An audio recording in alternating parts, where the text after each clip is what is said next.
জামাই, কাছে আসো, আদর খাবো। না, একদমই না। আমি আপনার কাছে যাব না। আপনার কাছে গেলেই আপনি আমার ওইটা ধরে টানাটানি করবেন। আরে তাহলে কি করব আমি? তুমি আমার জামাই লাগো, তোমার ওইটা আমি ধরতেই পারি। তাড়াতাড়ি কাছে আসো, আমি তোমার আদর খাবো। আরে না, একদমই নয়। আমি আপনার কাছে আসব না। এই বলে আকাশ পিছিয়ে যেতে লাগলো, কিন্তু নীলা তাকে আর পিছিয়ে যেতে দিল না। খপ করে তার পাঞ্জাবির কলারটা ধরে ফেললো আর বলতে লাগলো, ওই জামাই, কি সবার সাথে? তুমি আমার সাথে এমন করো কেন? বললাম না আমি তোমার আদর খাবো। কিন্তু তুমি আমার কথা শুনে পিছিয়ে যাচ্ছ কেন? কেন ভয় পাও আমাকে? আমি তো তোমার বিয়ে করা বউ, তাই না? আমি এই বিয়ে মানি না। আপনি প্লিজ আমাদের বাড়ি থেকে চলে যান আপু। দেখো জামাই, তুমি এতক্ষণ যা বলেছ সব কিছু সহ্য করেছি, কিন্তু এখন আর আমি সহ্য করতে পারছি না। আমি তোমার বিয়ে করা বউ, আর তুমি আমার জামাই লাগো। তাহলে তুমি আমাকে আপু কেন বলছো? আমি তো সেটাই বুঝতে পারছি না। প্রথমত আপনি আমার বয়সে বড়, দ্বিতীয়ত আপনি আমার বড় বোনের বান্ধবী, তাই আপনাকে তো আমি আপুই বলবো, তাই না? উফ, তুমি আমার মাথাটা গরম করো না। আমি তোমার বোনের বান্ধবী, কিন্তু তোমার বোন নই। আমি তোমার বিয়ে করা বউ, এটা তোমাকে মাথায় রাখতে হবে। আমি পারবো না। প্লিজ আপনি আমাকে ক্ষমা করুন। আর আপনি যত তাড়াতাড়ি আমাদের বাড়ি থেকে চলে যাবেন আমি ততই খুশি হব। আমি আপনাকে এখানে একদম সহ্য করতে পারছি না। প্লিজ আপনি এখান থেকে চলে যান। এই বলে আকাশ নীলাকে কোনো রকমে ধাক্কা দিয়ে সেখান থেকে সরিয়ে সোজা ওয়াশরুমের ভিতরে ঢুকে গেল। নীলা আকাশের এসব বোকামি আর সহ্য করতে পারছে না। একটা ছেলে কতটা বোকা হলে নিজের বিয়ে করা বউকে আপু বলতে পারে, এটাই ভাবছিল নীলা। এদিকে আজ তার বাসর রাত, আর আকাশ তার কাছে আসছে না, উল্টো ওয়াশরুমের ভিতরে ঢুকে বসে আছে। নীলা কি করবে কিছুই বুঝতে পারছে না। তখনই হঠাৎ দরজায় কিভাবে জন্য করলো নীলার আগে ফুসফুস করতে করতে দরজাটা খুলে দিল। আর দরজা খুলে বাইরে দেখতে পেল আকাশের বড় বোন তিশা সেখানে দাঁড়িয়ে আছে। নীলা তিশাকে দেখা মাত্রই বলতে লাগলো, আরে দোস্ত, এটা কি? আমি তো সেটাই বুঝতে পারছি না। আমি তার বিয়ে করা বউ, অবশেষে আমাকে আপু বলছে, আর এখন ভয়ে ওয়াশরুমের ভেতরে গিয়ে বসে আছে। কি করব? তুই আমাকে বল। এখন এসব কথা আমাকে কেন বলছিস? আমি তো তোকে আগেই বলেছিলাম আমার ভাই তোকে নিজের বউ হিসেবে কখনোই মেনে নিতে পারবে না। কিন্তু তুই তো তখন আমার কোনো কথাই শুনলি না। তুই আমার ভাইয়ের উপর ক্রাশ খেয়ে বসে আছিস। আরে ভাই, তোর বাড়িটা অনেক কিউট তো। আমি কি করব তোর ভাইকে দেখে ক্রাশ খেয়ে গেলে? ওই কিউট ধুয়ে ধুয়ে তুই পানি খা। আমি মনে মনে এরকম কিছু একটাই ভাবছিলাম, তাই তো দেখতে পেলাম এখানে কি চলছে। যাই হোক, তোদের যা ইচ্ছে তোরা তাই কর, তাতে আমার কিছুই যায় আসে না। আমি গেলাম। এই বলে তিশা তক্ষুনি সেখান থেকে চলে গেল। আর এদিকে নীলা বিছানার উপর বসে বসে অপেক্ষা করতে লাগলো কতক্ষণে আকাশ ওয়াশরুম থেকে বের হবে আর সে তার কাছে গিয়ে ভালোবাসা কেড়ে নেবে।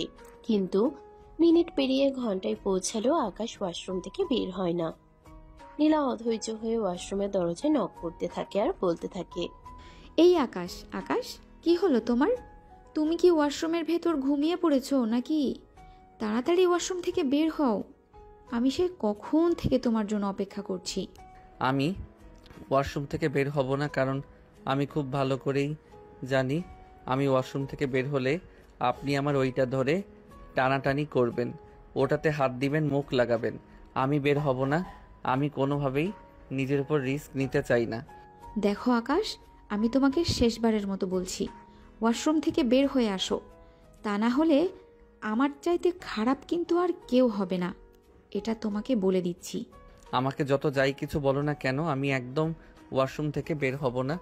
সেটা তো আমি তোমাকে বলেই দিয়েছি, কারণ আমি ভালো করেই জানি ওয়াশরুম থেকে বের হলে বিপদ আমার ঘাড়ের উপর চেপে বসবে। ও আচ্ছা, ঠিক আছে, কোনো সমস্যা নেই। তুমি যখন ওয়াশরুম থেকে ইচ্ছাকৃতভাবে বের হবে না, তাহলে আমি ওয়াশরুমের দরজাটা ভেঙে তারপরেই তোমাকে ওয়াশরুম থেকে বের করব। আর তারপর আমি দেখি তুমি কিভাবে ওয়াশরুমের ভেতর ঢুকে থাকো। এই বলে নীলা শরীরের সমস্ত শক্তি দিয়ে ওয়াশরুমের দরজায় একটা লাথি দিল আর দরজাটা সঙ্গে সঙ্গেই ভেঙে গেল। আকাশ তো ভয়ে একদম কাচুমাচু হয়ে আছে। একদম জড়সড় হয়ে ওয়াশরুমের এক প্রান্তে দাঁড়িয়ে আছে। সে কি বলবে কিছুই ভেবে পাচ্ছে না। এদিকে নীলার অগ্নিদৃষ্টি তাকে পড়িয়ে দিচ্ছে। নীলার দিকে এমন ভাবে তাকিয়ে আছে যেন তার চোখে আগুন দিয়ে পারলে আকাশকে এক্ষুনি পুড়িয়ে মারে। কিন্তু সে তারপরেও নিজেকে একটু সংযত করে আকাশের হাতটা ধরে এক টান দিয়ে রুমের ভিতরে নিয়ে আসে আর আকাশকে ধাক্কা দিয়ে বিছানার উপর ফেলে দেয়। আকাশ নিজেকে সামলে নিয়ে যেই না উঠে বসতে চাইছিল, তখনই আবারও নীলা তাকে ধাক্কা দিয়ে বিছানার উপর ফেলে দেয় আর তার বুকের উপর উঠে বসে। এটা দেখে আকাশ ভয় পেয়ে বলতে থাকে, আরে তুমি এটা কি করছো? আমার বুকের উপর না উঠে বসেছো, আমি তো ব্যথা পাচ্ছি। আমার বুকের উপর থেকে নামো, আমার নিঃশ্বাস নিতে কষ্ট হচ্ছে। প্লিজ আমার বুকের উপর থেকে নামো। দেখ, একদম ফালতু কথা বলার চেষ্টাও করবি না। আমার ওজন কয় কেজি যে আমি তোর বুকের উপর উঠে বসেছি বলে তুই বুকে ব্যথা পাচ্ছিস? আমার কাছ থেকে পালিয়ে বেড়ানোর ধান্দা, তাই না? আমি তো তোকে এটা কখনোই হতে দেব না। আমি আমার অধিকার আদায় করেই ছাড়ব। তুই যাই বলিস আর যাই কিছু করিস না কেন, তাতে আমার কিছুই যায় আসে না। আমার শুধু তোকে চাই আর তোকেই লাগবে, ব্যাস এইটুকুই।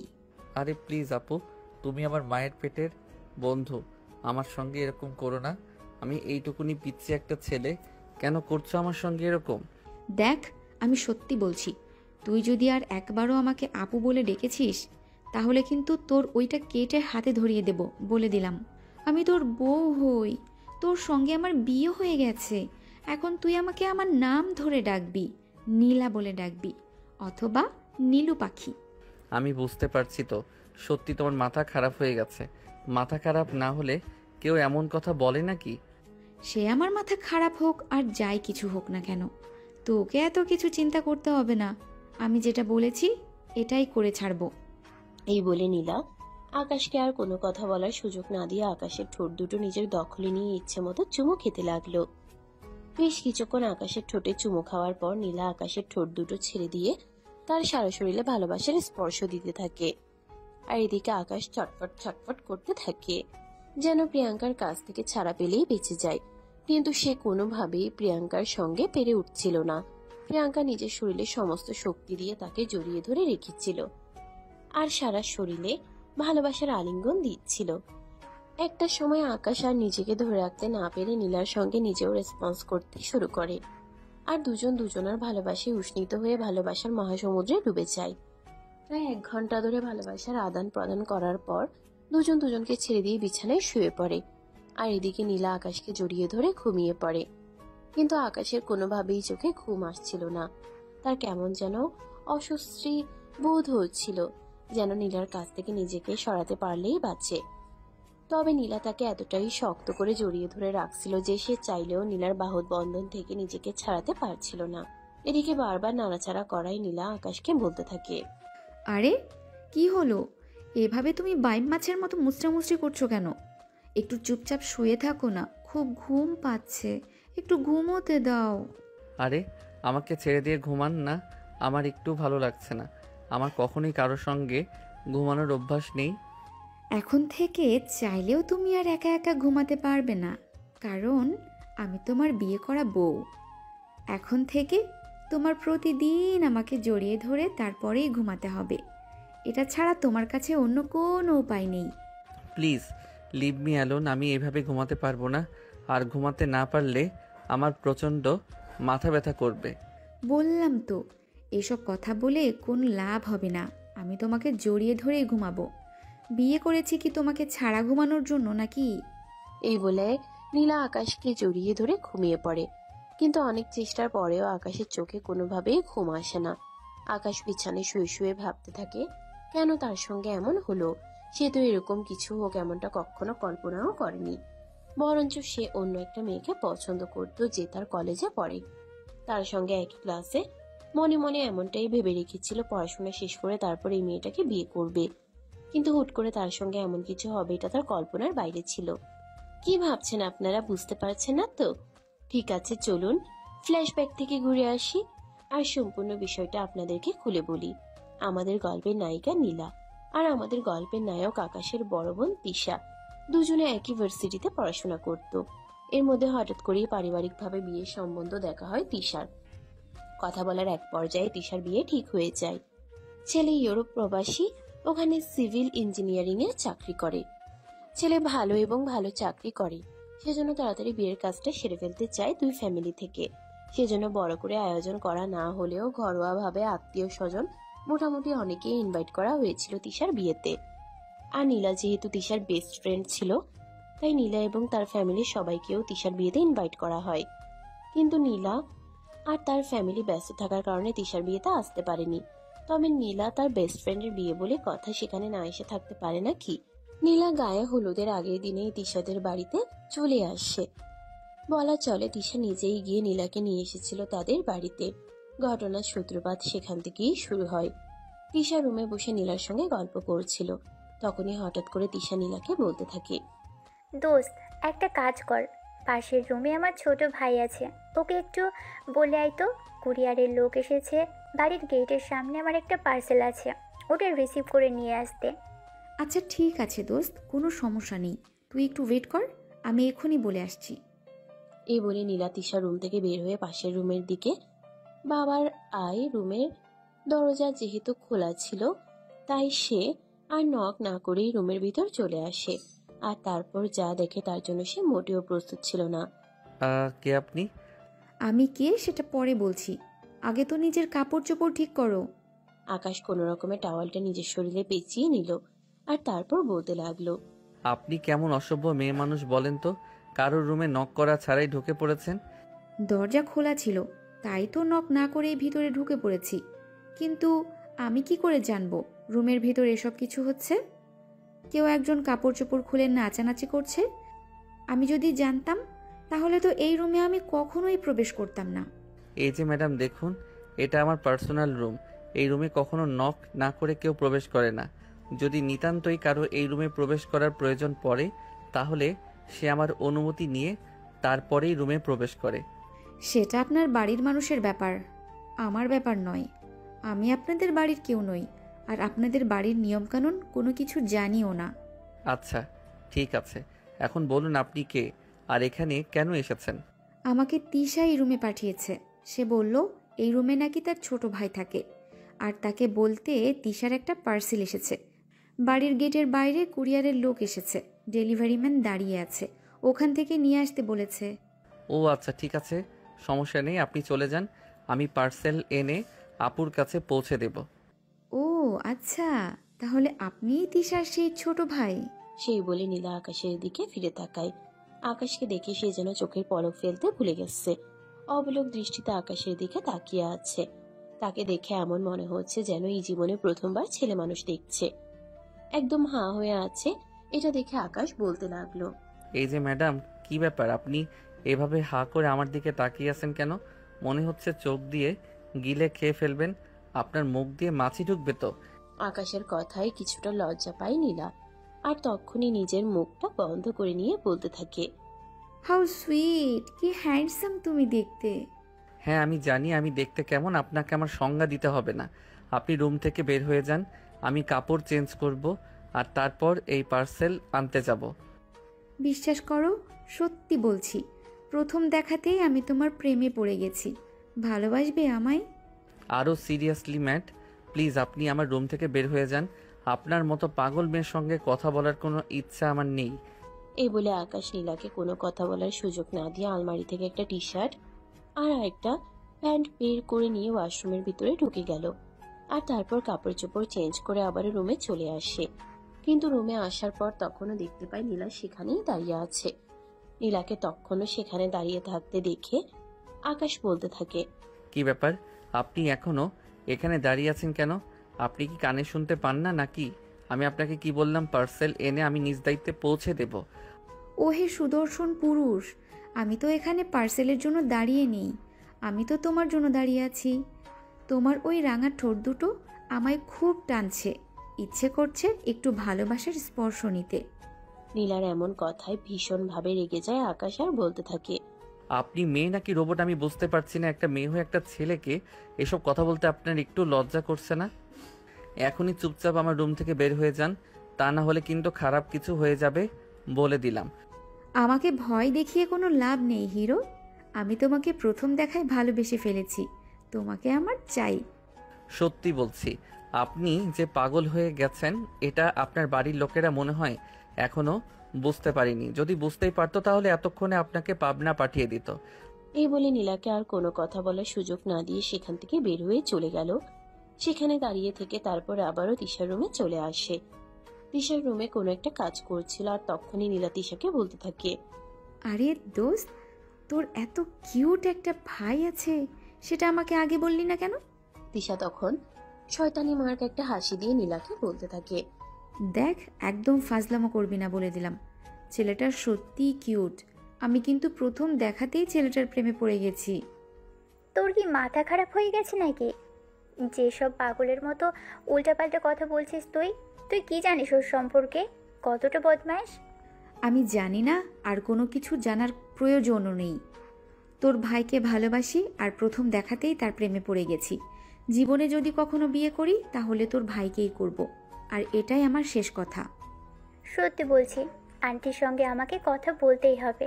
আর এটাও বলতে হবে তোকে যেন খুব দ্রুত মেন্টালি ট্রিটমেন্ট করাই, তা না হলে হয়তো তোর মতো ভালো একটা বান্ধবীকে অকালেই হারিয়ে ফেলবো। আমি আমার বান্ধবীকে অকালে হারাতে চাই না। তাহলে তোর ভাইকে আমার কাছে দিয়ে দে, তোর ভাই আমার অ্যান্টিডোজ। এই বলে নীলা হাসতে শুরু করে। তিশা মনে মনে ভাবতে থাকে, সত্যি হয়তো নীলার মাথায় সমস্যা হয়ে গেছে, তা না হলে কেন। এদিকে আকাশ তখনই পার্সেলটা হাতে নিয়ে তিশার রুমে ঢুকলো আর তখনই তিশার হাতে পার্সেলটা ধরিয়ে দিয়ে বলতে লাগলো, আপু, আমাদের বাড়িতে এই পাগল মেয়ে কোথা থেকে এসেছে? পাগল মেয়ে মানে? তুই কার কথা বলতে চাইছিস? আমি তো কিছুই বুঝতে পারছি না। কি হয়েছে খুলে বল তো, শুনছি আমি। আরে তুই একটু আগে যে মেয়েটাকে আমার রুমে পাঠালি, আমি ওর কথাই বলছি। এই মেয়েটার আমার মনে হয় সত্যি সত্যি মাথায় সমস্যা আছে। এই মেয়েটাকে বলিস একবার সাইকোলজিস্ট দেখিয়ে নিতে, তা না হলে হয়তো পাগল হয়ে যাবে। ও আচ্ছা, ঠিক আছে, আমি এতক্ষণে বুঝতে পেরেছি। তুই নীলের কথা বলছিস, তাই তো? আমি নীলাকে বলেছি। হ্যাঁ আপু, তুই একদম ঠিক ধরতে পেরেছিস। আমি এই মেয়েটার কথাই বলছি।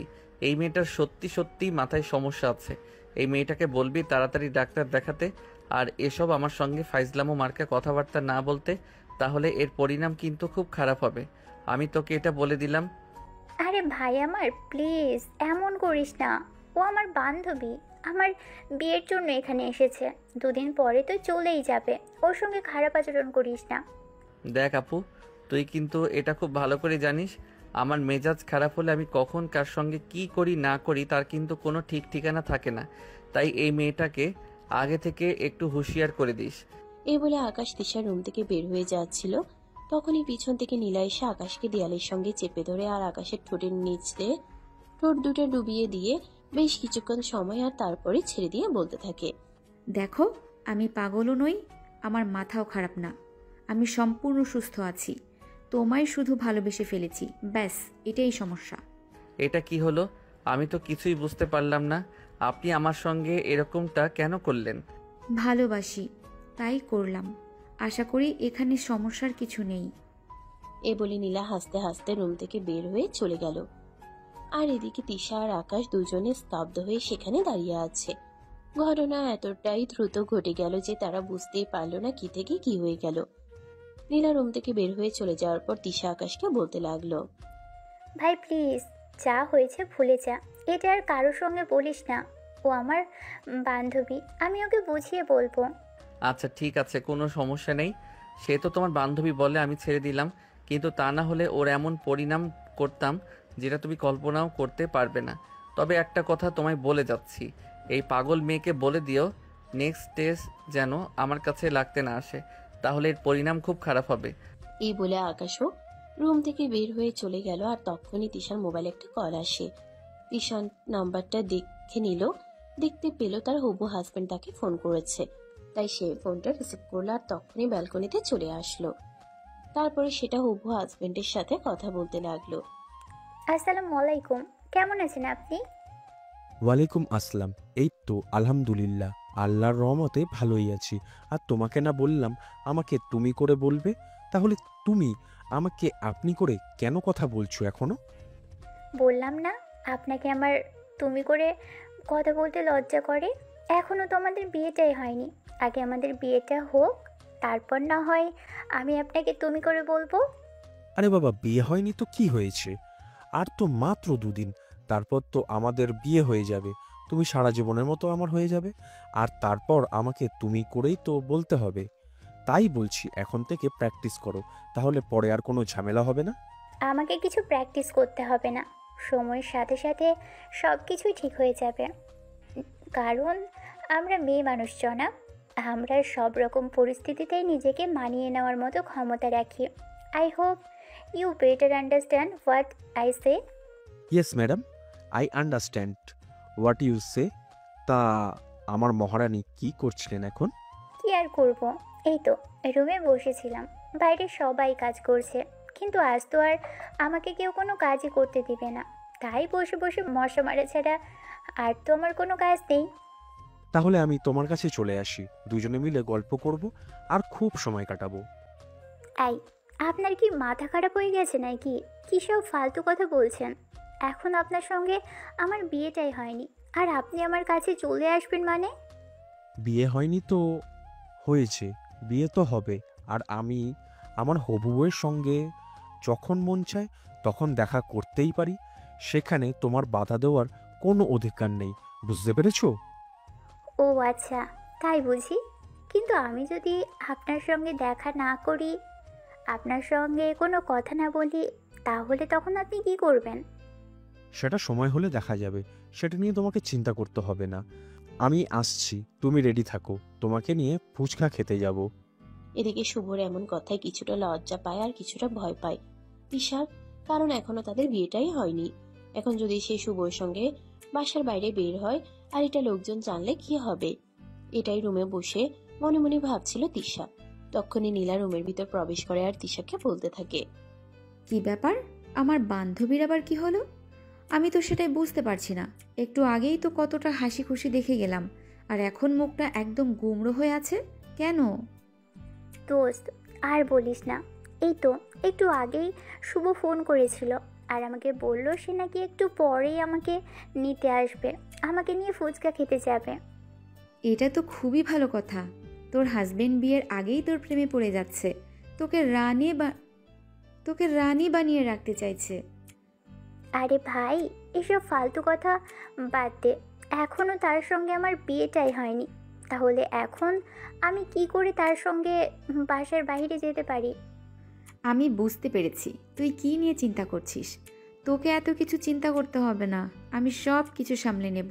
আর হ্যাঁ, অবশ্যই কিন্তু আসার সময় আমার জন্য চকলেট আর আইসক্রিম নিয়ে আসবি, না হলে কিন্তু আমি সব বলে দেব সবাইকে।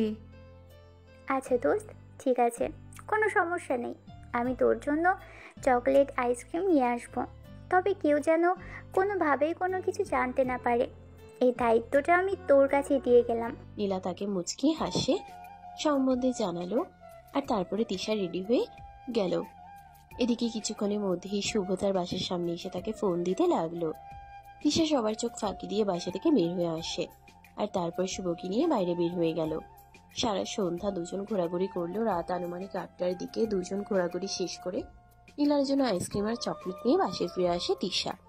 দরজায় নক করতেই নীলা দরজা খুলে দিল আর বলতে লাগলো, কি রে, আমার আইসক্রিম আর চকলেট কই? আগে আমার আইসক্রিম আর চকলেট দে, তারপর তোকে রুমের ভেতরে ঢুকতে দিব।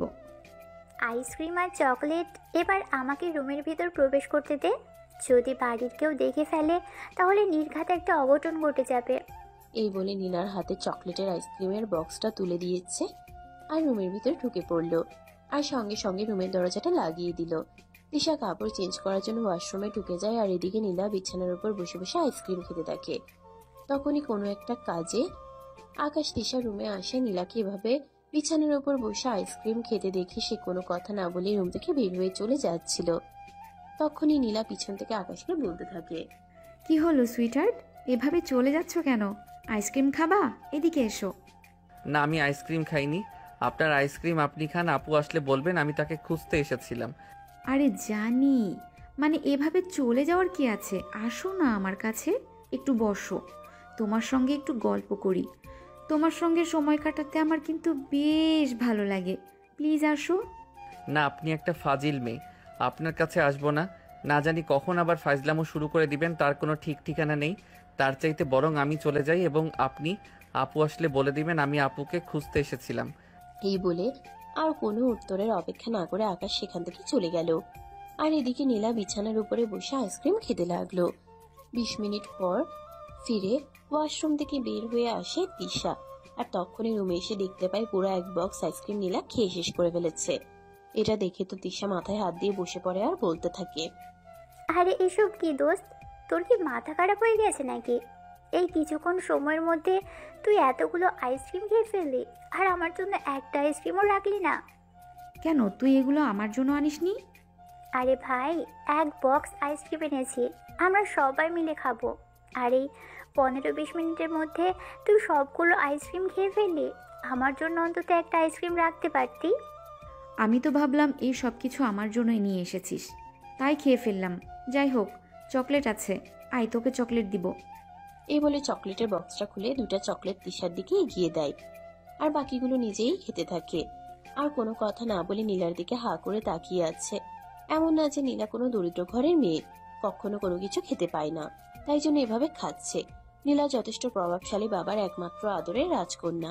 তার বাবার টাকা পয়সা, অর্থ সম্পদ কোনো কিছুর কমতি নেই, বলতে গেলে সোনার চামচ মুখে নিয়ে জন্ম হয়েছে নীলার। অভাব কি জিনিস তাকে ছুতে পারেনি।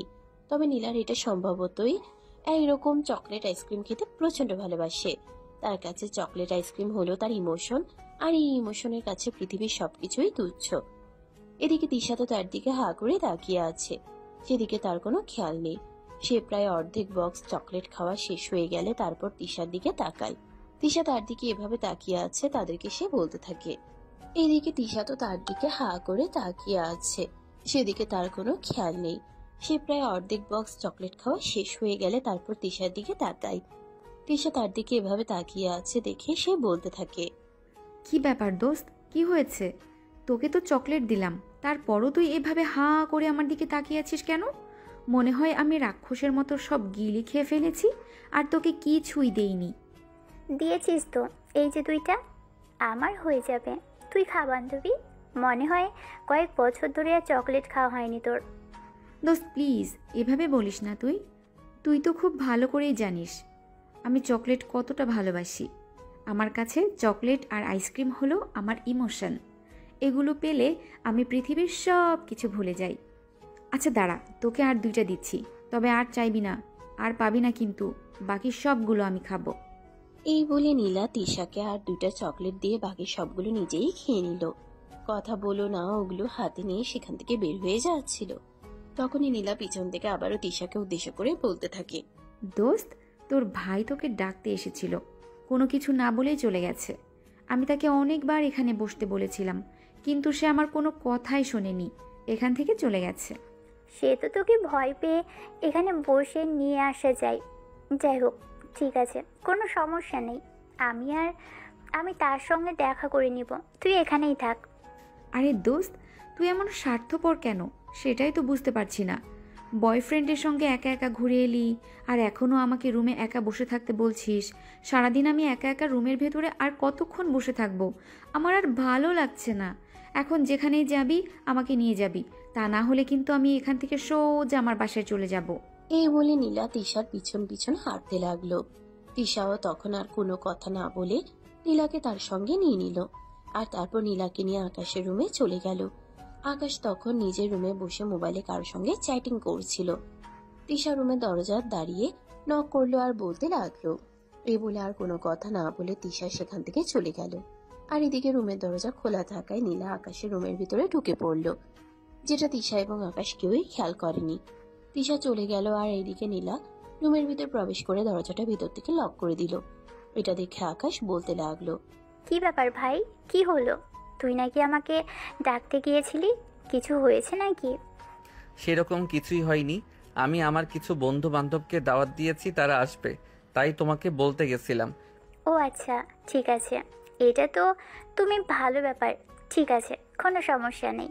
কি ব্যাপার, কি হলো? আপু তো চলে গেছে, আপনি আমার রুমের ভিতর রয়ে গেছেন কেন? আর দরজাটাই বা কেন ভেতর থেকে বন্ধ করছেন? আমি তো কিছুই বুঝতে পারছি না। প্লিজ আপনি এখান থেকে চলে যান, এখানে আর এক মুহূর্ত থাকবেন না, আপনাকে আমার একদমই সহ্য হয় না। আমাকে তোমার সহ্য হলেও আমার কিছু আসে যায় না, আমাকে তোমার সহ্য না হলেও আমার কিছু যায় আসে না। যে কোনো কিছুর বিনিময়ে তোমাকে আমার চাই, এটাই আমার শেষ কথা। আমি আর কোনো কথা শুনতে চাই না। প্লিজ আপনি আমার রুম থেকে বের হয়ে চলে যান বলছি।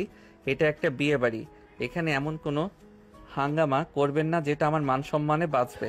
তাছাড়া কিছুক্ষণ পরে আমার বন্ধুরা এখানে আসবে। আমার বন্ধুরা এসে যদি আপনাকে আমার সঙ্গে একই রুমে দেখে তাহলে তারা কি ভাববে একবার বুঝতে পেরেছেন? কি আর ভাববে? মনে মনে ভাববে আমি তোমার বিয়ে করা বউ, তাই যে তোমার সঙ্গে এক রুমে রয়েছি। আপনি সত্যি একটা পাগল। এখনো কোনো কথা না বলে চুপচাপ রুম থেকে বের হয়ে চলে যান, তা না হলে কিন্তু আমি আপনাকে আর এখানে থাকতে দেব না। আপুকে বলে আপনাকে এই বাড়ি থেকে বের করে দেওয়ার ব্যবস্থা করব, কারণ আপনি একদম ধৈর্যের সীমা অতিক্রম করে ফেলছেন।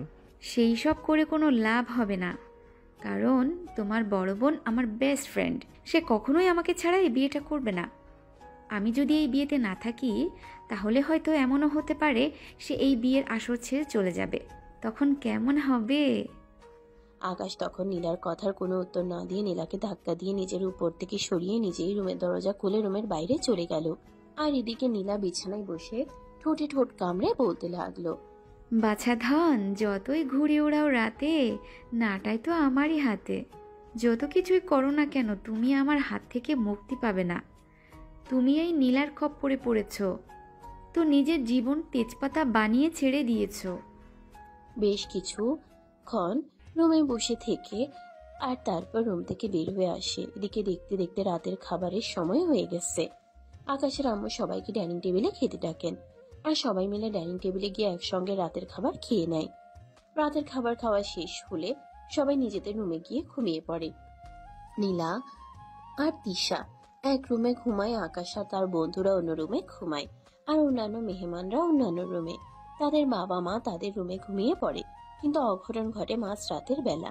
এত মানুষের মধ্যে তার কোনোভাবেই ঘুম আসছিল না, কারণ সে সবসময় একা একা ঘুমাতে অভ্যস্ত। তাই রুম থেকে বের হয়ে গেস্ট রুমের দিকে পা বাড়ায়। গেস্ট রুমে গিয়ে দেখে সেখানেও সবগুলো রুম অনেক অনেক মানুষ ঘুমিয়ে আছে, একটা রুমও ফাঁকা নেই। তাই বাধ্য হয়ে আকাশ ফিরে আসে। তখনই তিশা রুমের পাশ দিয়ে যাচ্ছিল, তখনই দেখতে পারে তিশা রুমে সোফায় ঘুমাতে পড়বে। আর 7-5 চিন্তা না করে সোফায় শুয়ে ঘুমিয়ে পড়ল। এদিকে কিছুক্ষণ পরেই নীলার ঘুম ভেঙে যায়। সে ওয়াশরুমে যাওয়ার জন্য ঘুম থেকে উঠে আর রুমের লাইট অন করতেই দেখতে পায় আকাশ সোফায় ঘুমিয়ে আছে। এটা দেখিয়ে নীলার মাথায় একটা দুষ্ট বুদ্ধি হেঁটে গেল। সে ওয়াশরুম থেকে এসে সোজা আকাশের বুকের উপরে শুয়ে পড়ল। আকাশ গভীর ঘুমে নিমগ্ন ছিল, তাই সে কিছুই বুঝতে পারেনি। ভোর রাতের দিকে যখনই আকাশ একটু নড়াচড়া করার চেষ্টা করলো, কিন্তু সে নিজের শরীরকে কোনোভাবেই নড়াচড়া করতে পারছিল না। তখনই তার ঘুমটা ভেঙে যায়, আর ঘুম ভাঙতে এসে নিজের বুকের উপর ভারী কিছু একটা অনুভব করে। সে প্রচন্ড ভয় পেয়ে যায় আর ভূত ভূত বলে চিল্লাতে শুরু করে। তখনই নীলা তার মুখটা চেপে ধরে আর বলতে থাকে, এই কি হলো? কি সমস্যা তোমার? এভাবে ষাঁড়ের মতো চেঁচামেচি করছো কেন? আরে আহ আহ আহ, আপনি এখানে কি করছেন? কি করব সেটা দেখতে পাচ্ছ নাকি? কি করব সেটা দেখতে পাচ্ছ না নাকি? তোমার বুকে মাথা রেখে ঘুমাচ্ছিলাম, আমার শান্তি লাগছিল এখানে ঘুমাতে। দিলে তো আমার ঘুমটা ভাঙিয়ে। তুমি সব সময় এমন করো কেন? আপনার কি মাথা খারাপ নাকি? আপনি সব কি বলছেন? আমি একটা ছেলে মানুষ, আর আপনি আমার বড় বোনের বান্ধবী। আপনি আমার বুকের উপরে আমাকে জড়িয়ে ধরে শুয়ে আছেন। এটা যদি কেউ দেখতে পায় তাহলে কি হবে সেটা একবারও চিন্তা করেছেন? কি আর হবে, সবাই মনে মনে ভাববে আমি তোমার বিয়ে করা বউ, তাই তো তোমাকে জড়িয়ে ধরে শুয়ে আছি। বিয়ে করা বউ ছাড়া অন্য কেউ কি কাউকে এভাবে জড়িয়ে ধরে ঘুমাতে পারে নাকি? আমিও তো সেটাই বলছি, মানুষ কতটা সেন্সলেস হলে এরকম কাজ করতে পারে। যান এক্ষুনি আমার বুকের উপর থেকে। না মন তা না হলে কিন্তু আমি আপনাকে ধাক্কা দিয়ে ফেলে দেব। তোমার যা ইচ্ছে তাই করতে পারো, কিন্তু তাতে বিশ্বাস করো লাভ হবে বলে মনে হয় না আমার। এই বলে নীলা আবারও অনেক শক্ত করে আকাশকে জড়িয়ে ধরে ঘুমিয়ে পড়ে। আর এদিকে আকাশ অনেক চেষ্টার পরেও নীলাকে নিজের বুকের উপর থেকে নামাতে পারে না। নীলা তাকে আরো শক্ত করে জড়িয়ে ধরে ঘুমিয়ে পড়ে। অনেক চেষ্টার পরেও আকাশ যখন তাকে নিজের উপর থেকে নামাতে পারল না, তখন আর কি করবে, ওভাবেই শুয়েছিল। সারাটা রাত আর ঘুমাতে পারেনি। সকালবেলা ঘুম থেকে উঠে তিশা এই দৃশ্য দেখতে পায়। তার মাথায় আকাশ ভেঙে পড়ার মতো অবস্থা। এই মুহূর্তে যদি রুমের ভিতর কেউ এসে যায় তাহলে কি হবে, এটা চিন্তা করতে করতে সে আগে গিয়ে রুমের দরজাটা লাগিয়ে দিল। আর তারপর নীলাকে রাখতে লাগলো। এই নীলা, নীলা, তাড়াতাড়ি ঘুম থেকে উঠতো। কি মাথা খারাপ হয়ে গেছে নাকি? এসব তুই কি করছিস? আরে আপু, দেখ কোন ডাইনিকে তুই বাড়িতে নিয়ে এসেছিস। আমার জীবনটাকে তো একদম বরবাদ করে দেবে। প্লিজ আপু, তুই আমাকে বাঁচা। আরে তোরা দুজন এমন করছিস কেন? আমি আবার কি করলাম? একটু তোর ভাইয়ের বুকের উপর মাথা রেখে ঘুমালাম। আমার খুব শান্তিতে সুন্দর একটা ঘুম হয়েছে। আর তোরা দুজন এমন কেন করছিস? আরে ভাই, তুই কথা পরে বল, আগে ওর বুকের উপর থেকে নেমে আয়। বাড়ির কেউ যদি দেখে ফেলে তারপর কি হবে? এটা তুই একবারও চিন্তা করেছিস? এই বলে নীলা আকাশের বুকের উপর থেকে নামতে না চাইলেও তিশা তাকে জোর করে টেনে নামিয়ে দিল। আর এদিকে আকাশ তার থেকে ছাড়া পেয়ে দৌড়ে রুম থেকে ছুটে পালালো। তখনই নীলা তিশার দিকে তাকিয়ে বলতে লাগলো, দোস্ত, এই কাজটা কিন্তু তুই একদমই ঠিক করিসনি। আমি তোর কাছে অন্তত এটা আশা করিনি। তুই পাগল হয়ে গেছিস নাকি? এইসব পাগলের মতো কি কর্মকাণ্ড করছিস তুই? তুই জানিস এগুলো আমার বাড়ির লোক দেখলে কি হবে? দোস্ত প্লিজ বিলিভ মি, সত্যি আমি তোর ভাইকে ভালোবেসে ফেলেছি। তোর ভাইকে ছাড়া আমি বেঁচে থাকতে পারবো না। তোর ভাই আমার জীবনের প্রথম পুরুষ, যাকে দেখে আমার এতটা ভালো লেগে গেছে, যাকে দেখে আমি আমার নিজেকে হারিয়ে ফেলেছি। তিশা আর কোনোভাবেই নিজেকে কন্ট্রোল করতে না পেরে নীলার সঙ্গে আর কোনো কথা না বলে ব্যালকনিতে গিয়ে দাঁড়ালো।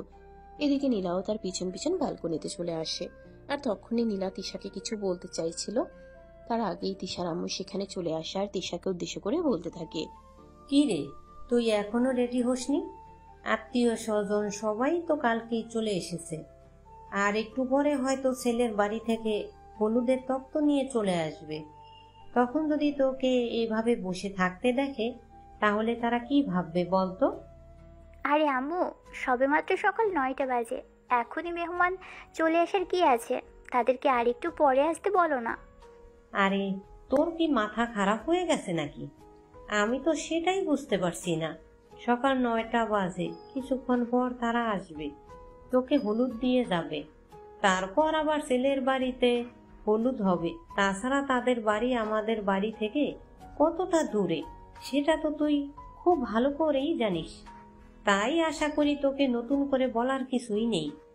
তখনই মাঝখান থেকে নীলা আকাশের আম্মুকে উদ্দেশ্য করে বলতে থাকে, শাশুড়ি আম্মু, ঠিক আছে, কোনো সমস্যা নেই।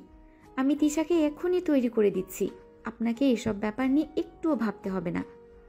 নীলার এই কথাটা বুঝতে পারেনি আকাশের আম্মু, তাই আচ্ছা ঠিক আছে এই কথা বলে তখনই সেখান থেকে চলে গেল। আর এদিকে আকাশের আম্মু চলে যাওয়ার পরেই তিশা নীলাকে উদ্দেশ্য করে বলতে লাগে, আচ্ছা, তুই এসব কি শুরু করেছিস? আমি তো এটাই বুঝতে পারছি না। আম্মু নেহাত তোর কথাটা বুঝতে পারিনি, না হলে এখানে কি অঘটন ঘটতো সেটা তুই ভাবতে পেরেছিস? আমি এত কিছু চিন্তা ভাবনা করে কখনোই কোনো কিছু করি না। এটা আর কেউ না জানলেও তুই খুব ভালো করে জানিস, কারণ তুই আমার বেস্ট ফ্রেন্ড। তাই কি হবে না হবে আই ডোন্ট কেয়ার। এখন তো আমার মনে হচ্ছে আমি খাল কেটে কুমির নিয়ে এসেছি। তোকে এখানে এনে আমি বড্ড বড় ভুল করে ফেলেছি। নো মাই ডিয়ার ননদিনী, তুমি কোনো ভুল করনি। তুমি যদি এখানে আমাকে না নিয়ে আসতে তাহলে তোমার ভাইয়ের মতো একটা হ্যান্ডসাম ছেলেকে আমার চোখে পড়তো না। এ বলেই ঠাস করে তিশার গালে একটা চুমু বসিয়ে দেয় নীলা। আর তারপরে সেখান থেকে হাসতে হাসতে চলে যায়। তিশা বুঝতে পারে সত্যিই হয়তো নীলার মাথায় কোনো সমস্যা হয়েছে, তা না হলে এরকম পাগলামো করার মানে কি? এইসব চিন্তা করতে করতেই তিশা রুমের ভিতর চলে আসে আর আলমারি থেকে শাড়ি বের করে নিজে নিজেই তৈরি হওয়ার চেষ্টা করতে থাকে। কিন্তু একা একা কি আর শাড়ি পরা যায়? এদিকে নীলা কোথায় গেছে তার কোনো ঠিক ঠিকানা নেই। আকাশ নিজের বন্ধুদের সঙ্গে রুমে বসে গল্প করছিল আর একসঙ্গে নাস্তা করছিল। তখনই নীলা সেখানে প্রবেশ করে। তার বন্ধুদের থেকে নীলা বলতে থাকে, ও সুইটহার্ট, এইসব ছাগলগুলোকে কোথা থেকে নিয়ে এসেছো? কথাটা শুনিয়ে আকাশের বন্ধুরা একটু রেগে যায় আর বলতে থাকে, দোস্ত, এসব কি হচ্ছে? আমরা কিন্তু কিছুই বুঝতে পারছি না। আমাদেরকে এভাবে ডেকে নিয়ে এসে অপমান করার মানেটা কি? আর এই মেয়েটাই বা কে? ওনাকে তো আগে কখনো তোদের বাড়িতে দেখিনি। আমরা তো প্রায় তোদের বাড়িতে আসি। দোস্ত প্লিজ, তোরা এই পাগলের কথা বাদ দে। এই মেয়েটার মাথায় সমস্যা আছে। এটা আপুর বান্ধবীর, আপুর বিয়ের জন্য এখানে এসেছে, আর তারপর এখানে যা শুরু করেছে আমরাই তো অসহ্য হয়ে গেছি। আর তোরা আর বা কি করবি? তখনই নীলা আকাশের পাশে বসে থাকা ছেলেটাকে উঠিয়ে দিয়ে আকাশের পাশে বসে আকাশের কাঁধে হাত রেখে আকাশের দিকে তাকিয়ে বলতে থাকে, উফ মাই ডিয়ার, এভাবে বলো না। আমি তোমার হবু বউ। হবু বউকে ভালোবেসে কথা বলতে হয়। হবু বউ ইজ মাই ফুড। আপনি এখনই আমার রুম থেকে বের হয়ে যান, তা না হলে কিন্তু খুব খারাপ হবে, আমি বলে দিলাম। কি করবে তুমি? বললাম তো, যা করব তা আপনি কল্পনাও করতে পারবেন না। চাইলে আদর করতে পারো তুমি আমাকে। আদর করলে আমি কখনোই তোমাকে নিষেধ করব না। বললাম তো, তোমায় ভালোবেসে ফেলেছি। তোমার সব কিছু আমার কাছে সৌন্দর্য আর মাধুর্যময়। কি নির্লজ্জ বেহায়া মার্কা মেয়ে! ভাই, আমি বুঝতে পারছি না তোরা কিভাবে এই মেয়েটাকে তোদের বাড়িতে রেখেছিস। মনে হয় তোদেরও মাথায় সমস্যা হয়ে গেছে। এই মেয়েটার সঙ্গে তাদের মান ইজ্জত বুঝি আর একটু রক্ষা পেল না। আরে ভাই, তোরা এভাবে আমাকে কেন কথা শোনাচ্ছিস? আপুর বান্ধবী হয়, তাই তো আমাদের বাড়িতে ইনভাইট করা হয়েছে। না হলে এমন পাগল ছাগল কে কে ইনভাইট করে বল? এই বলে আকাশ তার বন্ধুদের নিয়ে নাস্তা শেষ না করেই রুম থেকে বের হয়ে চলে গেল। তারপর সারাদিন বাড়ির কাজ করলো। এদিকে নীলা তিশার রুমে এসে দেখে তিশা শাড়ি পরার চেষ্টা করছে, কিন্তু কোনোভাবেই শাড়িটা আর পরে উঠতে পারছে না। তাই তিশাকে নীলা শাড়িটা পরিয়ে দিয়ে সুন্দর করে রেডি করে দেয়। আর তারপরেই তিশাকে নিয়ে গায়ে হলুদ স্টেজে আসতে শুরু করে। তখন তিশা বলতে থাকে, কি রে, কি ব্যাপার? তুই আমাকে রেডি করিয়ে দিলি, নিজে রেডি হলি না কেন? আমি কার জন্য সাজবো? তোর ভাই তো আমাকে কোনো পাত্তাই দিচ্ছে না। আর এদিকে তুইও আমাকে একটু সহযোগিতা করছিস না। দেখ ভাই, আমি তোর বন্ধু হিসেবে তোকে রিকোয়েস্ট করে বলছি, তুই সব পাগলামো বন্ধ কর। এইসব পাগলামো পাগলদের মানায়, তোর মতো সুস্থ মানুষকে নয়। তাই আমি তোকে রিকোয়েস্ট করে বলছি, এইসব পাগলামো করার কোনো মানেই হয় না। দোস্ত, তুই অন্তত আমাকে ভুল বুঝিস না। তুই অন্তত আমাকে একটু ঠিকঠাক করে বোঝ। আমি সত্যি বলছি, তোর ভাইকে আমি ভালোবেসে ফেলেছি। তোর ভাইকে ছাড়া আমি বেঁচে থাকতে পারবো না। তোর ভাইকে ছাড়া আমার একটা মুহূর্ত ভালো লাগে না। প্লিজ তুই তোর ভাইকে একটু বুঝিয়ে বল না। তিশা নীলাকে কি বলবে কিছু ভেবে পাচ্ছে না। এদিকে আস্তার বিয়ে, অন্যদিকে নীলা এইসব পাগলামো শুরু করে দিয়েছে। এখন সে কোন দিকে যাবে, কাকে কি বলবে আর কাকে কি দিয়ে বুঝাবে। তারপরও আজকের অনুষ্ঠানটা যাতে নষ্ট না হয়, তাই তিশা নীলাকে বলতে লাগলো, দোস্ত, আজ আমার বিয়ে, আর তুই আমার বেস্ট ফ্রেন্ড। আজ অন্তত এমন কিছু করিস না যাতে আমি মনে কষ্ট পাবো। তবে আমি তোকে কথা দিচ্ছি, আমি ভাইয়ের সঙ্গে তোর ব্যাপারে কথা বলবো। সে যদি রাজি হয় তাহলে আমাদের কোনো সমস্যা থাকবে না। তাছাড়া তুই তো খুব ভালো করেই জানিস আমি ফ্যামিলির বড় সন্তান। আমাকে আমার মা বাবা একটু বেশি গুরুত্ব দিয়ে থাকেন। ঠিক আছে, তুই যখন বলছিস তখন আমি রেডি হচ্ছি। এ বলে নীলা তার লাগেজ থেকে লেহেঙ্গা বের করে রেডি হয়ে নিল। আর তারপরেই তিশার সঙ্গে গায়ে হলুদের স্টেজে চলে আসলো। এভাবেই গায়ে হলুদের অনুষ্ঠান শেষ হয়। আর তারপরের দিন বিয়ের দিন সকাল থেকে আকাশের কোনো দেখা পায়নি নীলা। অনেকবার আকাশকে অনেক জায়গায় খোঁজাখুঁজি করে, কিন্তু কোথাও খুঁজে না পেয়ে অবশেষে নীলা তিশার রুমে বসে বসে কান্না করতে থাকে। আর এই বিষয়টা খেয়াল করে তখনই সে নীলার পাশে গিয়ে বসে, নীলার কাঁধে হাত রেখে বলতে থাকে, কি ব্যাপার দোস্ত, কি হয়েছে? আমি তো কিছুই বুঝতে পারছি না। আজকের দিনে আমার কান্না করার কথা, আর তুই কান্না করছিস। কিন্তু তুই কেন কান্না করছিস? আমি চলে যাব তাই তোর মন খারাপ হচ্ছে নাকি? আরে দুর্বাল, তুই চলে যাবি তাতে আমার মন খারাপ হবে কেন? তুই তো তোর জামাইয়ের সঙ্গে রোম্যান্স করবি। আর এদিকে আমি আমার জামাইকে আজকে সারাদিন খুঁজেই পাচ্ছি না, তার সঙ্গে একটু কথা বলার জন্য। এজন্যই আমার খুব বেশি মন খারাপ। বল না রে, আমার জামাইটা কই গেছে? নীলার এই কথা শুনে তিশা একদম বোবা বনে গেল। সে তো মনে মনে ভেবেছিল বান্ধবী হয়তো তাকে খুব বেশি মিস করবে, তার জন্যই এমন করছে। কিন্তু বান্ধবীর কাছ থেকে উত্তর পেল তার ঠিক উল্টোটা। তিশা একটা দীর্ঘশ্বাস ছেড়ে বলতে লাগলো, সত্যি, আমি হয়তো পৃথিবীর সবচাইতে অভাগা বান্ধবী, যার বান্ধবীর বিয়ের দিন তার বান্ধবীর জন্য কান্না না করে বান্ধবীর ভাইয়ের জন্য কান্না করে। এই বলে তিশা রুম থেকে বের হয়ে গেল। আর এদিকে নীলা তখনও সেখানে বসে বসে কান্না করে চলেছে। তখনই তার হঠাৎ মনে পড়লো তিশার ফোন থেকে আকাশকে একটা কল দিলেই তো জানা যাবে সে কোথায় আছে। যেমন চিন্তা তেমনই কাজ।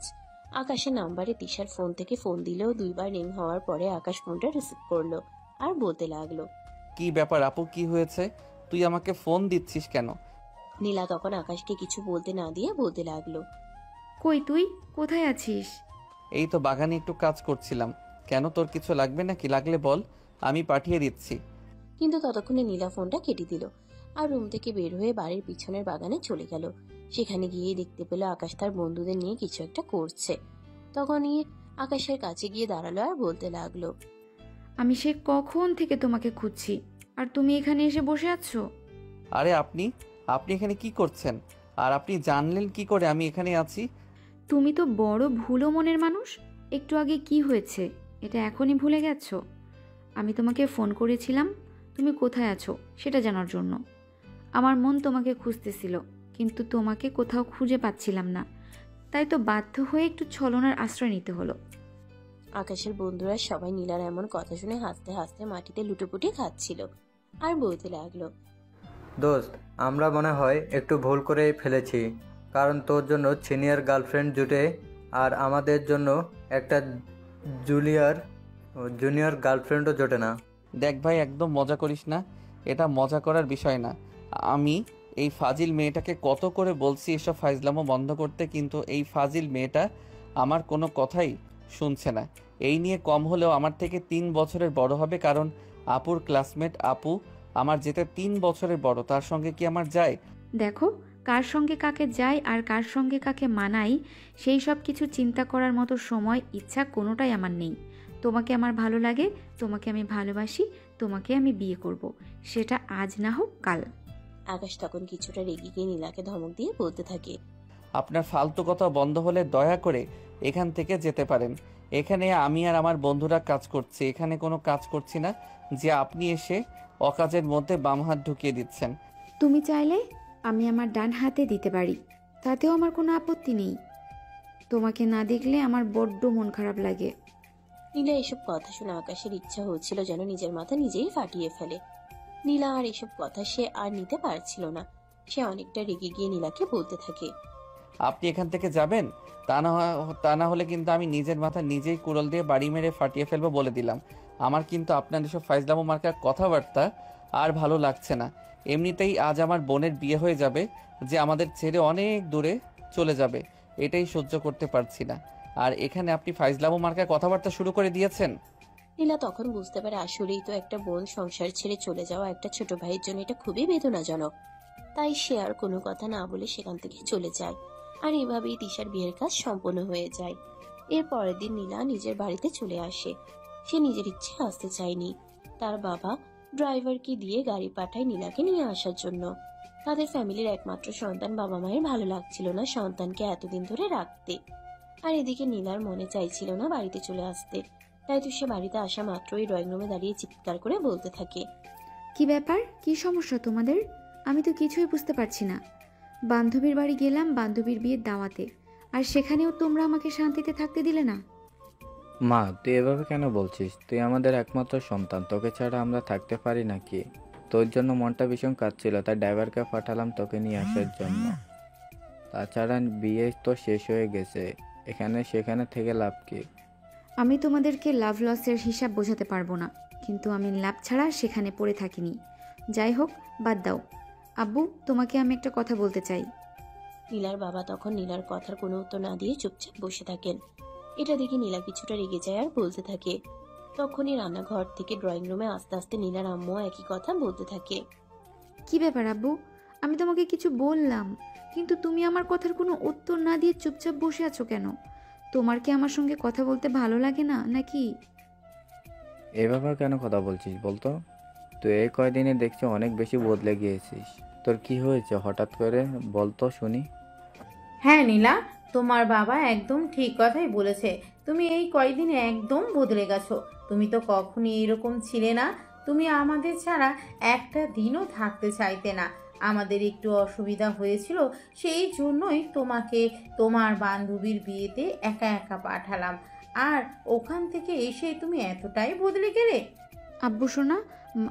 আব্বু শোনো, মানুষ পরিবর্তনশীল, সে কখন কিভাবে বদলে যায় এটা কখনোই বলা যায় না। আমি যে সারা জীবন একই রকম থেকে যাব এটা কোথায় লেখা আছে? বান্ধবীর বিয়েতে গেছি, বদলে আসতেই পারি, এতে অবাক হওয়ার কিছু নেই। সেটা ঠিক আছে, আমি সেটা কখনোই নিষেধ করছি না, কিন্তু তাই বলে তুমি এইভাবে কেন তোমার বাবার সঙ্গে কথা বলছো? তোমার বাবা তো তোমাকে সেরকম কোনো কিছুই বলেনি, তাহলে এভাবে রিয়েক্ট করার কি আছে? আম্মু, আমি আব্বুকে কিছু একটা বলতে চেয়েছিলাম, কিন্তু আব্বু আমার সঙ্গে কোনো কথাই বলছে না, চুপচাপ বসে আছেন। কেন? আমি তো ওনার সন্তান, আমার কথা ওনার শোনার কর্তব্য। আমি চুপচাপ বসে আছি তার মানে এই নয় যে আমি তোমার কথা শুনতে আগ্রহী নয়, কিন্তু তুমি যে এরকম আচরণ করছো সেটা তো আগে আমাকে জানতে হবে।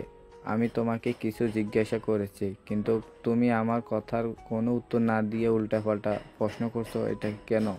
আই এম সো সরি আব্বু, আমি আমার ভুলের জন্য তোমার কাছে ক্ষমা চাইছি, কিন্তু আমি সত্যিই তোমাকে কিছু বলতে চাই। প্লিজ, তুমি আমার কথাটা শোনো।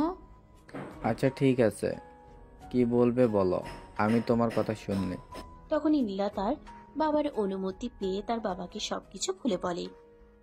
আর সবকিছু শুনে তার বাবা তো অবাকের চূড়ান্ত সীমানায় পৌঁছে যায়। তার মেয়ে তাকে কখনো এমন কিছু বলবে এটা সে কখনো কল্পনাও করেনি। হ্যাঁ, তিনি এটা মেনে নিতেন যদি নীলা তার চেয়ে বয়সে বড় কিংবা তার যোগ্য কোনো ছেলেকে পছন্দ করত, তাহলে তিনি কখনো না করতেন না। কিন্তু নিজের চাইতে বয়সে ছোট, তাও আবার বান্ধবীর আপন ছোট ভাইকে এই ব্যাপারটা তিনি মেনে নিতে পারলেন না। তাই তিনি নীলাকে বলতে লাগলেন, নীলা, আমার মনে হয় তোমার মাথায় সত্যি সমস্যা হয়েছে। তুমি হয়তো জানোই না যে তুমি আমাকে কি বলতেছো। যদি তুমি জানতে তুমি আমাকে কি বলছো তাহলে অন্তত 10 বার চিন্তা করে আর তারপর বলতে। আব্বু, আমি খুব ভালো করেই জানি আমি কি বলছি। আমি একজনকে ভালোবাসি, আর ভালোবাসা কখনো অপরাধ হতে পারে না। ভালোবাসা বয়স, সময়, জাত, কাল, পাত্র ভেদে হতে পারে না। ভালোবাসা হলো দুটি মনের মিলন। একজন মানুষকে আরেকজনের ভালো লাগতেই পারে, একজন মানুষের আরেকজনকে ভালোবাসতেই পারে। আর ভালোবাসা জীবনে কখন আসে সেটা কেউ নিশ্চিত করে বলতে পারে না। তোমার মাথায় সমস্যা হয়েছে, তোমাকে মেন্টালি ট্রিটমেন্ট করাতে হবে। তুমি এখন নিচের রুমে যাও, বিশ্রাম করো। আমি কালকেই এক বন্ধুর সাইকোলজিস্ট আছে, তার সঙ্গে তোমার ব্যাপারে কথা বলবো। মায়ের এমন কথায় প্রচন্ড পরিমাণ রেগে যায় নীলা, আর তখনই চিৎকার দিয়ে বলতে থাকে, তোমরা কেন সবাই মনে মনে এটা ভাবছো যে আমি পাগল হয়ে গেছি? আমি পাগল হয়ে যাইনি, আমি সম্পূর্ণ ঠিক আছি। আমার মাথা সম্পূর্ণ ঠিক আছে, আমার মাথায় কোনো কিছুই হয়নি। যা বলছি সত্যি বলছি। আকাশকে আমার ভালো লেগেছে, আকাশকে আমি বিয়ে করতে চাই। আর যদি আকাশকে বিয়ে করতে না পারি তাহলে আমি আমার এই জীবন রাখবো না। নীলার এরকম ভয়ঙ্কর রূপ তার মা বাবা কোনোদিনও দেখেনি। তাই তার মা বাবা কিছুটা ভয় পেয়ে গেল। তাই তারা নীলাকে শান্ত করার জন্য বলতে লাগলো, প্লিজ মামুনি, তুমি তোমার মাথাটা ঠান্ডা করো, এইভাবে উত্তেজিত হয়ে না। আমি বিষয়টা ভেবে দেখব। নীলা তখন আবারও চিৎকার দিয়ে তার বাবাকে বলতে থাকে, কি ভেবে দেখবে? আর কি ভেবে দেখবে? আমি ওইসব কিছু জানি না, জানতে চাইও না। আমার জানার কোনো প্রয়োজন নেই। তোমাকে যেটা বলেছি সেটাই করবে। আমি আকাশকে বিয়ে করব এবং আমার আকাশকেই লাগবে। তারপর আমি আর কিচ্ছু শুনতে চাই না। তোমাদেরকে আমি 1 সপ্তাহ সময় দিলাম। এই 1 সপ্তাহের মধ্যে যদি আমাকে আকাশের সঙ্গে বিয়ে করিয়ে না দিতে পারো তাহলে তোমরা আমাকে সারা জীবনের মতো হারাবে। এ বলে কাউকে আর কোনো কথা বলার সুযোগ না দিয়ে নীলা সেখান থেকে সোজা রাগে গজগজ করতে করতে নিজের রুমে চলে গেল। আর তখনই রুমের দরজাটা বন্ধ করে দিল। এদিকে নীলার মা বাবা দুজনেই মাথায় হাত দিয়ে সোফায় বসে পড়েন। মেয়ের হঠাৎ কি করে এমন কি হলো সেটাই তারা বুঝতে পারছেন না। তাই তারা মনে মনে ঠিক করলো তিশার সঙ্গে এ ব্যাপারে কথা বলবে। আসলে বিষয়টা কি হয়েছে সেটা তিশাই খুব ভালোভাবে বলতে পারবে। যেমন চিন্তা তেমনই কাজ। পরের দিন দুপুর বেলা নীলার আম্মু তিশা নাম্বারে ফোন দেয়। 2 বার রিং হতেই তিশা ফোনটা রিসিভ করে। আসসালামু আলাইকুম আন্টি, কি অবস্থা, কেমন আছেন? আর নীলার কি খবর? নীলা কেমন আছে? এই তো মা, আলহামদুলিল্লাহ ভালোই আছি। তোমার কি অবস্থা, তুমি কেমন আছো? আন্টি আলহামদুলিল্লাহ ভালোই আছি। আজকে আমাদের বাড়িতে যাব, নীলাকে বলবেন বিকেলে চলে আসতে। আচ্ছা ঠিক আছে, সে না হয় বলবো। তুমি কি রুমে একা আছো? তোমার সঙ্গে একটু কথা ছিল, আমি নীলার ব্যাপারে তোমার সঙ্গে একটু কথা বলতে চাই। হ্যাঁ আন্টি, আমি রুমে একাই আছি। কি বলবেন বলুন, আমি শুনছি। নীলার কি এখনো মাথায় সেই ভূত রয়ে গেছে নাকি? কথাটা শুনে নীলার আম্মু বুঝতে পারেন তিশা এই ব্যাপারে কিছু হয়তো জানে না। তাই তিনি বলতে থাকেন, তার মানে তুমিও এই ব্যাপারে জানো? এখন বলো আমি কি করতে পারি? আমি আপনাকে কি বলবো, আমি তো নিজেই সেটা ভেবে পাচ্ছি না। তাছাড়া আমি তো আরও ভেবেছিলাম আমি এ ব্যাপারে আপনার সঙ্গে কথা বলবো। নীলার আম্মু তখন খুব ভালোভাবেই বুঝতে পারেন তিশা নীলাকে বোঝানোর চেষ্টা করেছে, কিন্তু সে নীলাকে বোঝাতে পারেনি। তাই তিনি তিশাকে বলতে থাকেন, মা, এখন তুমি আমাকে বলে দাও আমি এই ঝামেলা থেকে কিভাবে মুক্তি পেতে পারি, কিভাবে আমি আমার মেয়েটাকে একটু বোঝাতে পারি, কিভাবে আমি আমার মেয়েটার মাথায় একটু হলেও সুবুদ্ধি এনে দিতে পারি। আমি নিজেই তো কোনো কিছু ভেবে পাচ্ছি না। যেখানে কিনা ভার্সিটিতে এত এত ছেলে থাকতে সে কোনো ছেলের উপর ক্রাশ খেলো না, এখন কিনা আমার ছোট ভাই যে কিনা তার থেকে বয়সে এতটাই ছোট, তার উপর সে ক্রাশ খেয়ে বসে আছে। দেখ তিশা, এখন তুমি একমাত্র ভরসা, যা করার তোমাকেই করতে হবে। আমি অন্য কোনো উপায় দেখতে পাচ্ছি না, কারণ তুমি একমাত্র মানুষের যে কিনা নীলার সঙ্গে একটু খোলাখুলিভাবে কথা বলতে পারো। তোমাদের বাড়ি থেকে আসার পর থেকে আমাদের কারো সঙ্গে সেভাবে কোনো কথা বলছেও না, কেমন যেন হয়ে গেছে। আমি কিছুই বুঝতে পারছি না কি হয়েছে মেয়েটার। আচ্ছা আন্টি, ঠিক আছে, আমি তো আজ আমাদের বাড়িতে যাব, তারপর না হয় আমি নীলার সঙ্গে কথা বলবো, তারপর দেখি আমি কি করতে পারি। তবে আমার মনে হচ্ছে না নীলা যেভাবে বিগড়ে গিয়েছে তাতে তার সঙ্গে কথা বলেও সেরকম কোনো লাভ হবে। এই বলে তিশা ফোনটা রেখে দেয় আর এদিকে বাবার বাড়িতে যাওয়ার জন্য তৈরি হতে থাকে। কিছুক্ষণ বাদে সে তার হাজবেন্ডকে নিয়ে তার বাবার বাড়িতে চলে আসে। তারপরেই সে নীলার সঙ্গে যোগাযোগ করার চেষ্টা করে। বাইরে একটা রেস্টুরেন্টে নীলার সঙ্গে দেখা করে আর নীলাকে বুঝিয়ে বলার চেষ্টা করে, কিন্তু নীলা তো তার কোনো কথাই শোনে না। তার কথা একটাই, তার আকাশকেই লাগবে, আকাশকে ছাড়া সে আর কোনো কিছুই চায় না। আকাশকে যদি সে না পায় তাহলে সে তার এই জীবন রাখবে না, প্রয়োজন হলে আত্মহত্যা করবে। দিশা ভেবে পায় না কি করলে সে নীলাকে বাসায় পাঠিয়ে দেয়। আর বাসায় এসে সঙ্গে সঙ্গে সে নীলার আম্মুকে কল করে আর সবকিছু খুলে বলে। সবকিছু শুনে নীলার আম্মু বলতে থাকে, হায় আল্লাহ, তুমি আমাকে রক্ষা করো। আমি সত্যিই বুঝতে পারছি না আমার মেয়েটার মাথায় কি এমন ভূত ঢুকেছে যার কারণে সে এরকম করছে। কেন তাকে কোনো কথা বলেও বোঝাতে পারছি না, কেন সে কারোর কোনো কথা শুনছে না। এখন কি হবে? এইটুকুন একটা ছেলের কাছে যদি মেয়েকে বিয়ে দিই তাহলে তো এলাকায় মুখ দেখাতে পারবো না। তার চাইতেও বড় কথা, আকাশ আর আমার ফ্যামিলি তো কখনোই বিয়ে মেনে নেবে না। সে যদি আকাশের সমবয়সী কিংবা আকাশের চাইতে একটু ছোট হতো তাহলে ফ্যামিলিকে মানানো যেত। তাছাড়া সব চাইতে বড় কথা হলো আকাশ একটা মেয়ের সঙ্গে রিলেশনে আছে। এখনই তো তাড়াতাড়ি প্রেম করার বয়স, মনে প্রেমের লাড্ডু ফুটেছে। সেটা তো আমি খুব ভালোভাবেই বুঝতে পারছি, কিন্তু এখন আমি কি করব সেটাই তো বুঝতে পারছি না। কি করে মেয়েকে সামলাবো, কি করে সংসার সামলাবো? এই বলতে বলতে তিনি ফোনটা কেটে দিলেন। তারপর দেখতে দেখতে 3 দিন সময় কেটে গেল। ইতিমধ্যে নীলা একবারের জন্য রুম থেকে বের হয়নি। তার মা বাবা অনেকবার তার সঙ্গে এই বলতে বলতে তিনি ফোনটা কেটে দিলেন। তারপর দেখতে দেখতে 3 দিন সময় কেটে গেল। ইতিমধ্যে নীলা একবারের জন্য রুম থেকে বের হয়নি। তার মা বাবা অনেকবার তার সঙ্গে কথা বলার চেষ্টা করলেও সে একবারের জন্য রুমের দরজাটা খুলে কারোর সঙ্গে কোনো কথাই বলেনি। খাওয়া দাওয়া তো অনেক দূরের কথা। তার মা বাবাকে অনেক রিকোয়েস্ট করে খাওয়া দাওয়া করার জন্য তারা আকাশ এবং তার ফ্যামিলির সঙ্গে কথা বলার চেষ্টা করবে, কিন্তু নীলা সবাইকে একটা কথা পরিষ্কারভাবে জানিয়ে দিয়েছে, যতক্ষণ পর্যন্ত নীলার ফ্যামিলি আকাশের ফ্যামিলি এবং আকাশের সঙ্গে কথা না বলবে, যতক্ষণ পর্যন্ত আকাশ তাকে বিয়ে করতে রাজি না হবে, ততক্ষণ পর্যন্ত সে এক গ্লাস পানি পর্যন্ত স্পর্শ করবে না। নীলার মা বাবা একদম নিরুপায় হয়ে পড়ে। তারা চোখের সামনে সর্ষে ফুল দেখতে পান, কিভাবে মেয়েকে পেরাবেন সেটাই ভেবে পান না। একমাত্র মেয়ে বলে কথা, মেয়ের জীবনটা এভাবে তারা নষ্ট করে দিতে পারেন না। তাই তারা দুজনে মিলে চিন্তা করতে থাকেন যেভাবেই হোক মেয়েকে একটু বোঝানোর চেষ্টা করতে হবে আর মেয়েকে এই পথ থেকে ফিরিয়ে আনতে হবে, কিন্তু কিভাবে কি হবে। কি গো, কোনো কথা বলছো না কেন? আমি তো কিছুই ভেবে পাচ্ছি না কিভাবে কি করবো। মেয়েটা নিজেকে তিলে তিলে শেষ করে দিচ্ছে, এসব কিছু সহ্য করতে পারছি না। তুমি আমাকে কেন বলছো? আমারও তো সেই একই অবস্থা। তোমারও যেমন একমাত্র সন্তান, আমারও তেমনি একমাত্র সন্তান। তুমি যদি কিছু ভেবে না পাও তাহলে আমি কি করে কিছু ভেবে পারতে পারি সেটাই আমাকে বলো। এভাবে চুপ করে বসে থাকলে তো চলবে না, আমাদেরকেও কিছু করতে হবে। কি করব এখন সেটাই বলো। আর কি করার বাকি আছে? পিশাদ পরিষ্কার করে জানিয়ে দিয়েছে আকাশ এবং তার ফ্যামিলি কোনোভাবে এই সব কিছু মেনে নেবে না। আকাশ একটা মেয়ের সঙ্গে রিলেশনে আছে।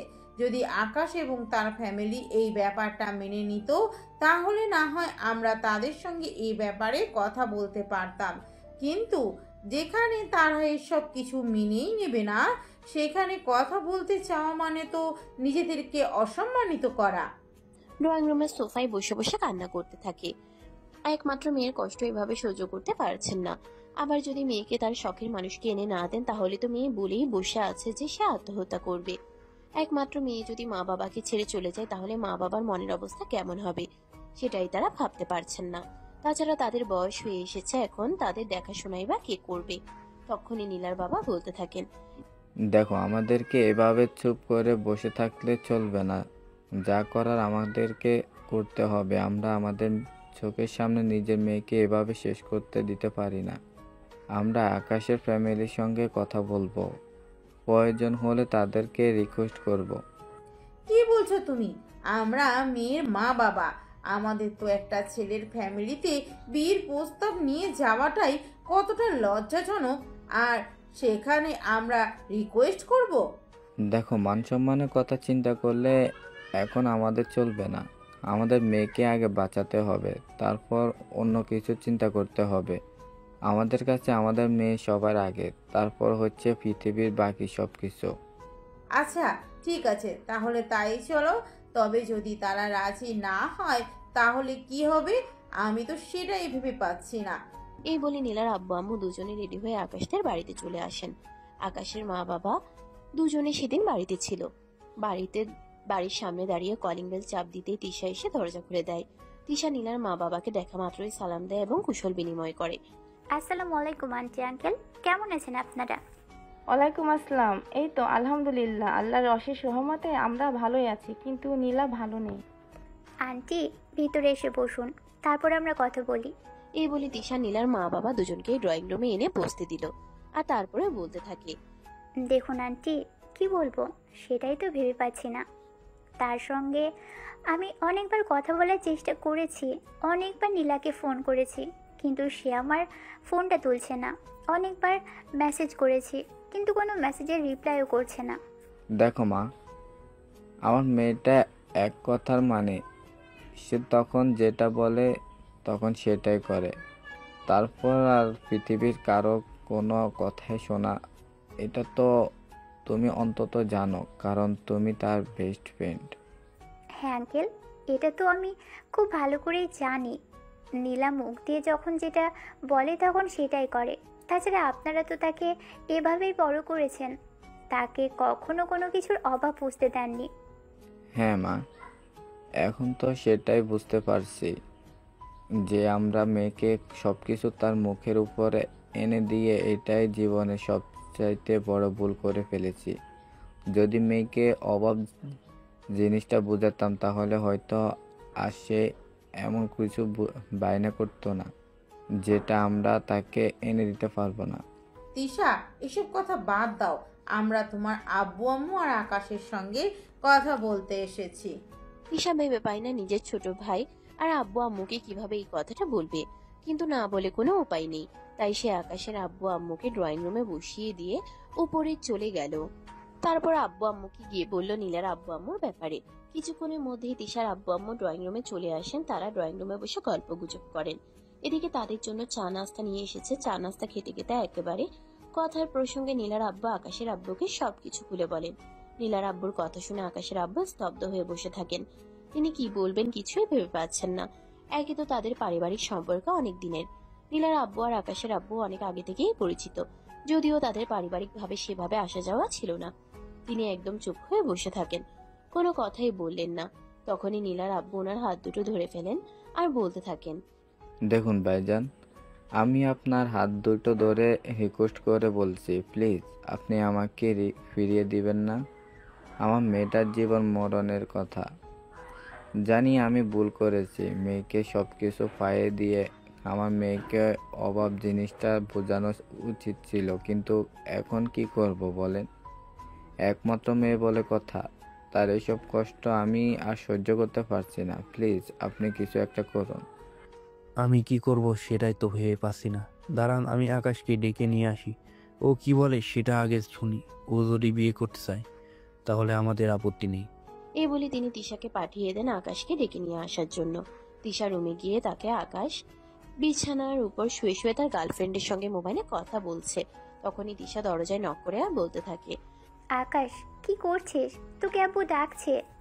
আকাশ একটুও বুঝতে পারেনি তার আব্বু কেন তাকে ডাকছে, তাই সে তিশাকে বলতে থাকে, এই সময়ে আবার আব্বু আমাকে কেন ডাকছে সেটাই তো বুঝতে পারছি না। তাই তো এই তো কিছুক্ষণ আগে আব্বুর কাছ থেকে আসলাম, তখন তো কিছু বললো না, তাহলে এখন আবার কি দরকার পড়লো? তিশা তখন সেখানে কোনো কিছু বলল না, কারণ সে খুব ভালো করেই জানে এখন আকাশকে সবকিছু বলে দিলে আকাশ আর ড্রয়িং রুমে যাবে না। তাই সে আকাশকে বলতে লাগলো, সেটা তো আমি বলতে পারবো না। তোকে নিচে যেতে বললো। আব্বু তোর জন্য ওয়েট করছে। তুই এখনই আমার সঙ্গে চল। এই বলে তিশা আকাশকে নিয়ে নিচে চলে আসে। মা বাবার সঙ্গে আরো দুজন বসে আছে যাদেরকে সে চিনে না। আসলে আকাশের কখনো দেখাই হয়নি নীলার মা বাবার সঙ্গে, তাহলে চিনবে কি করে? আকাশের বাবা তখন আকাশকে বসতে বলে ওনার পাশে, আর তারপর বলতে থাকেন।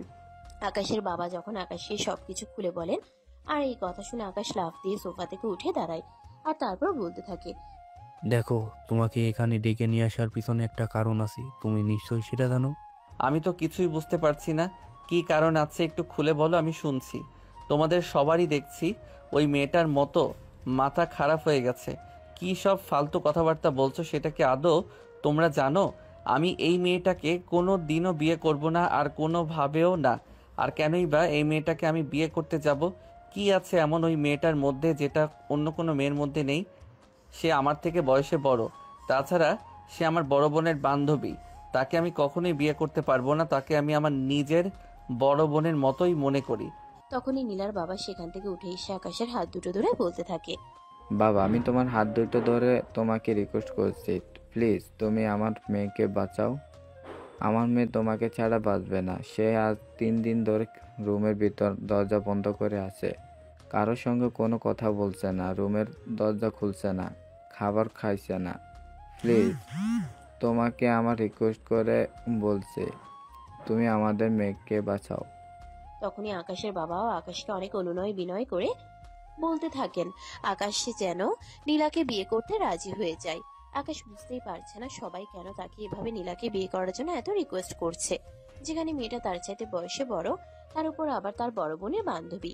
মুহূর্তের মধ্যে ফ্যামিলির সবাই আকাশকে অনুরোধ করতে শুরু করে দেন। তারা সবাই নীলার ভাড়া করা লোকজন, এভাবেই সবাই কান্নাকাটি করে আকাশকে অনুরোধ করতে থাকে, কিন্তু আকাশ কোনোভাবেই নীলাকে বিয়ে করতে রাজি হয় না।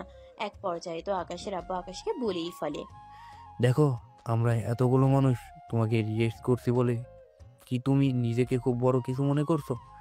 তুমি যদি এরকমটাই কিছু মনে করে থাকো তাহলে আমি তোমাকে পরিষ্কার জানিয়ে দিচ্ছি, তুমি নীলাকে বিয়ে করবে। এটাই আমার শেষ সিদ্ধান্ত। আমার সামনে একজন বাবা তার সন্তানকে হারাবে, এটা আমি কখনো মেনে নিতে পারবো না, কারণ আমিও একজন বাবা। বাবা, তুমি এসব কি কথা বলছো? আমি কিভাবে এই মেয়েটাকে বিয়ে করতে পারি? তুমি প্লিজ একটু ঠান্ডা মাথায় চিন্তা করো, আর তারপর সিদ্ধান্ত নাও। আমি কোনো কথা শুনতে চাই না। আমার সিদ্ধান্ত আমি তোমাকে জানিয়ে দিয়েছি। এখন তুমি কি করবে সেটা তোমার ব্যক্তিগত ব্যাপার। তবে আমি তোমাকে পরিষ্কার জানিয়ে দিচ্ছি, তুমি যদি নীলাকে বিয়ে না করো তাহলে কিন্তু আমার চাইতে খারাপ কেউ হবে না, আর এই বাড়িতে তোমার কোনো জায়গা হবে না। আমার সমস্ত সম্পত্তি আমি তিশার নামে লিখে দেব। তুমি কিন্তু আমার সম্পত্তির কানা করিও পাবে না। তোমাদের দেখছি সবার মাথা খারাপ হয়ে গেছে। এই মেয়েটাকে তোমাদের কি জাদু করেছে নাকি, যে সবাই এরকম মেয়েটার হয়ে কথা বলছো? তোমার যদি এমনটা মনে হয়ে থাকে নীলা আমাদেরকে জাদু করেছে, তাহলে তাই তাদের, আমার কিছু যায় আসে না। কিন্তু আমার কথা আমি পরিষ্কারভাবে তোমাকে জানিয়ে দিয়েছি, তোমার নীলাকে বিয়ে করতে হবে, এবং আগামী 2 দিনের মধ্যে তুমি নিজেকেই প্রিপারেশন করো, আর আমরা বিয়ের প্রস্তুতি নিচ্ছি। এই বলে তিনি নীলার বাবাকে আশ্বস্ত করে বাড়িতে পাঠিয়ে দিলেন। এদিকে নীলার বাবা বাড়িতে সেই নীলাকে এই খবরটা দেন। নীলা এই খবরটা শুনে অনেক বেশি খুশি হয়, তার আনন্দ যেন ধরে না। তারপর 2 দিন পরেই তার আকাশের সঙ্গে বিয়েটা হয়ে গেল। আর তারপর যা হলো তা তো আপনারা দেখতেই পেলেন। সকালবেলা ঘুম থেকে উঠে নীলা দেখতে পেল আকাশ এখনো চোখ মেলাই রয়েছে। তাই নীলা আকাশকে বলতে লাগলো, আরে এত বেলা হয়ে গেল, তুমি এখন আমাকে ডেকে দাওনি কেন? গরুর মতো পড়ে পড়ে ঘুমাচ্ছেন, তাহলে আমি আপনাকে ডাকতে যাব কেন? আপনি তো আমার ঘুমের